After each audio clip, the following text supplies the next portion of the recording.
इथला उद्रेक होता, पण याचबरोबर ह्या उद्रेकाची कारणं हे राज्याचं सरकार आणि राज्याचे पालकमंत्री, या पालकमंत्र्यांनी गेले अनेक दिवस आणि अनेक महिने मनसेच्या माध्यमातून पण ह्या अनेक त्रुटी आम्ही सांगण्याचा प्रयत्न केला होता, पण त्याकडे दुर्लक्ष करून ठेकेदाराची असलेली जबाबदारी आणि असलेल्या अधिकाऱ्यांची जबाबदारी हे जुगारत नाही आहे. कारण ठेकेदार किंवा अधिकारी पालकमंत्र्यांच्या कोणत्याही प्रश्नाला किंवा कोणत्या असलेल्या आदेशाला भीक घालत नाही आहेत. आणि म्हणून ह्या जनतेचा असलेला उद्रेकाच्या माध्यमातून जरी आमदारांनी हा विषय मांडला असला नितेश राणेंनी, तरी तो आमदारांनी न मांडता कार्यकर्त्यांनी करण्याची गरज होती.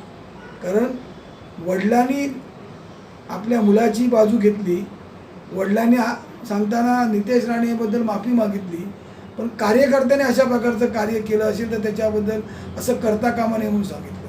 ही एका बाजूने वडील आपल्या मुलाबद्दल चांगली बाजू घेऊन माफी मागण्याचा प्रयत्न करतात, पण कार्यकर्त्यांनी केलेल्या कामाबद्दल जी आज स्वतःहून टीका करतायत किंवा स्वतःहून त्याच्याबद्दल ते त्याच्याबद्दल तो नाराजी व्यक्त करतायत, याचा अर्थ काय समजायचा? कार्यकर्ते चुकीचे वागले की आमदार चुकीचे वागले?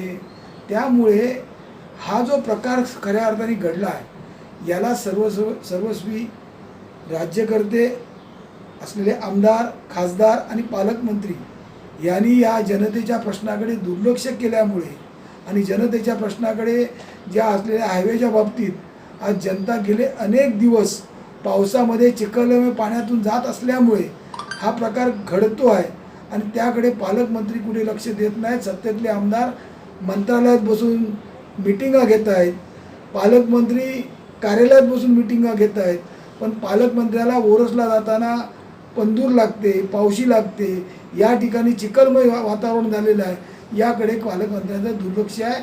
आणि त्यामुळेच हा प्रकार करण्याची पाळी आज आमदारांवरती आलेली आहे.